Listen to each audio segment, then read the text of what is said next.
Hey, how's it going, Electron Man? Well, I got a fun one on the bench today. We're going to be working on a Sony STR-222. It's a 70s, retro Sony little receiver.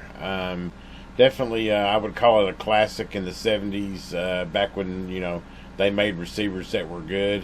But anyway, I don't want to get in that tangent, but anyway, it's back to some classic 70s receiver. We'll see what we got here. We got it on the bench. Take a look at it, see if it's repairable. I've already kind of searched around. I'm not really finding any manuals on it. Did find an owner's manual. It's rated at like 8 to 10 watts a channel, but I think it's underrated from the things I read. It's got a really good full sound, but we're getting ahead of ourselves, so we got to see if we can get it working first. But anyway, here's what it looks like. As you can see, it's pretty simple. Probably a low budget receiver back in the 70s. I would definitely say in the lower line of stuff, but it is Sony, and it could surprise us. I've already plugged it in, but anyway, we'll go ahead and turn it on and see what it does. Does it let the magic smoke out? Well, it don't let the magic smoke out. It don't let nothing out. Okay, well, time to open it up and see what we got. I'll bring you along. Okay, after pulling, about 10 bolts out of the bottom here, I believe this is just going to free the wood case. I don't know if it slides forward or backwards. Looks like it slides on the backwards out. Pretty sure this is just a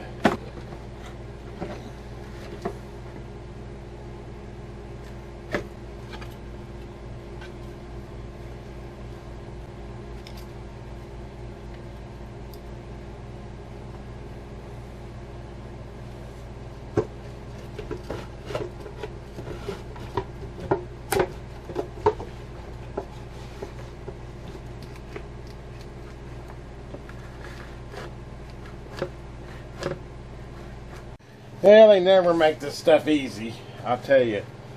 Thought it'd just slide out the back, but apparently it looks like it's got some little wood pieces here, I guess, to support the case, but the front of this cover is catching on that. So I'm going to have to pull the cover off. Goody.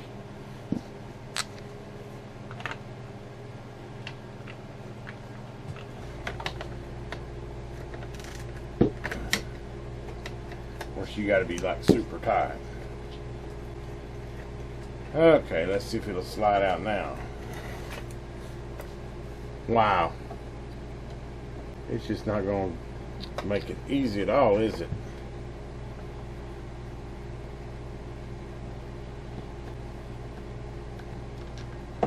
Hopefully I'm not blocking the view here. It's got two little screws down here and the faceplate hidden behind the knobs. Probably get out and find it. I'll get all this apart and then find out there's an easier way to get it out, but so far this is not been an easy one to pull. So we definitely got that, which that's good. I can clean it now. Interesting. Pull that out to get the rest of the radio out. Okay, now then we're out. Jeez. You can already tell it's made better than anything these days. These days, they wouldn't have used that much hardware for a $1,000 stereo. Okay, here we go. Get a good view of this. And there's our output finals right here. Nichicom caps, it looks like. The good stuff. Power transformer. Probably the regulator for the power supply. Definitely something to test since we have no power. There's our fuse. We'll test it. I'm unplugged right now. Let me go ahead and do some initial testing here. And what kind of... it's got them fuse type light bulbs. I don't know if I got any of those left or not. See the light bulbs here, here, and here. That one looks burned out. Getting ahead of myself. Let me go ahead and do some simple testing to start with here. And we're just going to go continuity right now.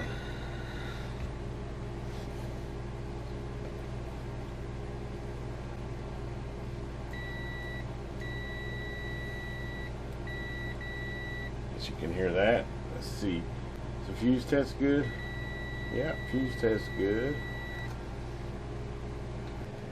Well. So our main input fuse is good. These are good.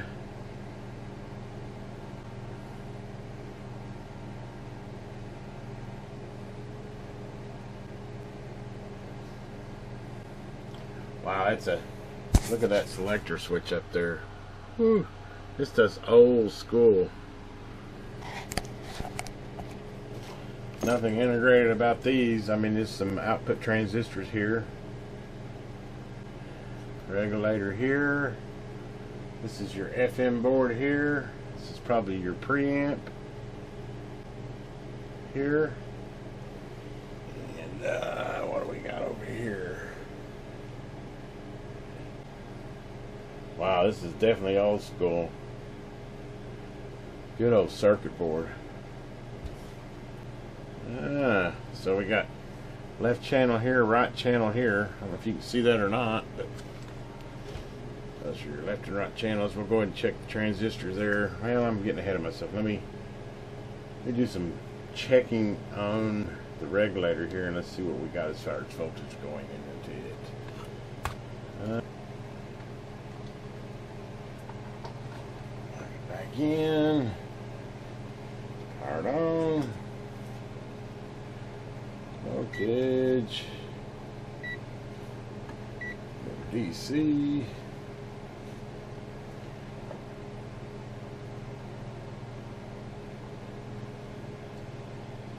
.38 volts DC. That's probably about right. Not sure exactly what this transformer is rated at, but it seems stable, and it does have voltage there. So but I have to, oh wait, I think it gives me the option to get it to the back of this transistor. Yes. Way to go, Sony. So I can reach back here. Let's check my transistor here.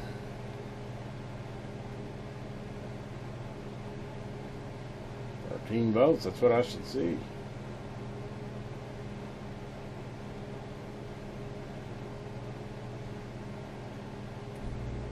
I'm assuming that should be about right. Okay, so we have 13 volts in there.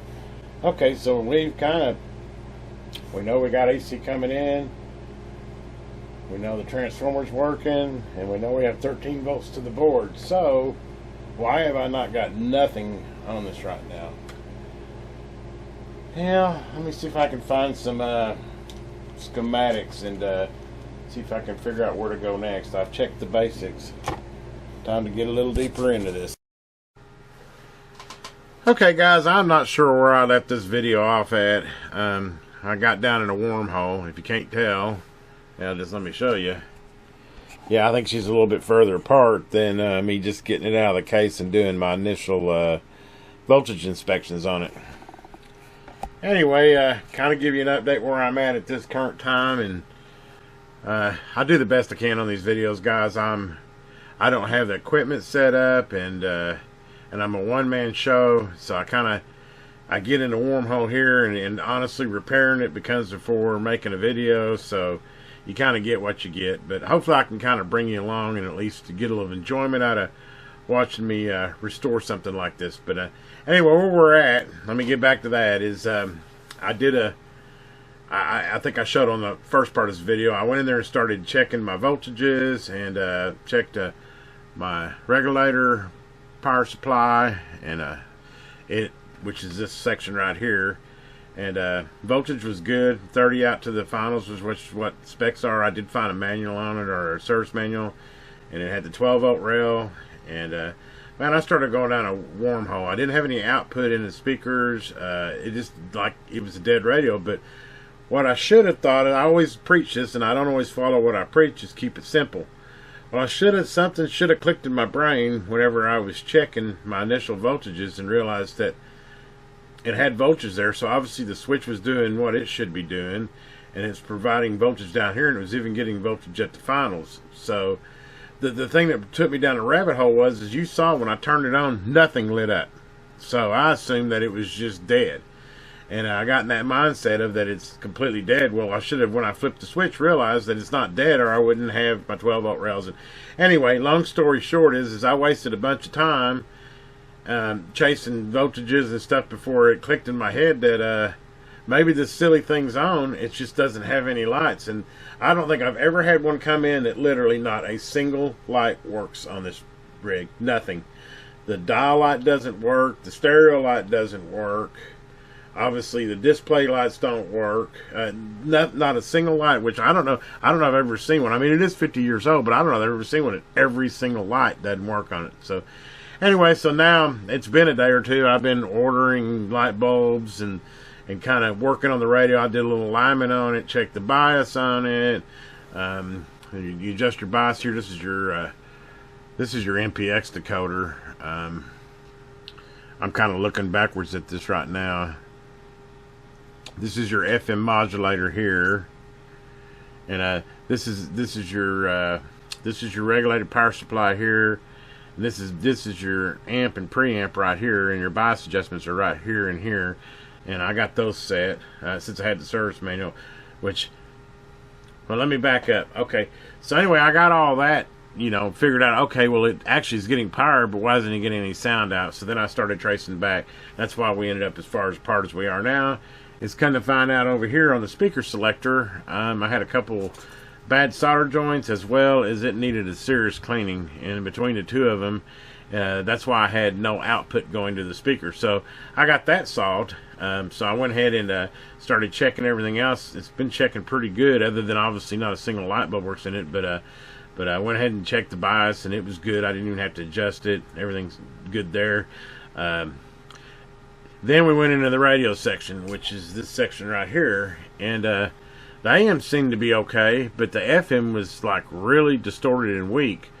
So I started doing some research on that, and crazy as it is, for these guys that maybe service these know this, but on this one, and I guess Sony's kind of notorious for it, and there's some other ones out there, the light bulb for the stereo button, which I can show you on the schematic. Maybe I'll do that. I'll break off here and show you on the schematic. But anyway, the light bulb is part of the circuit, and if the light bulb is burned out, basically it's in the chain. I'll show you on the decoder that when you switch to stereo, it goes through the light, and basically the light the circuit is depending on a like 30 to 50 milliamp current draw, and if that current draw there is not there, then the FM section will not work right. So I mean, to me, that's a terrible design. Basically, you design an FM radio section.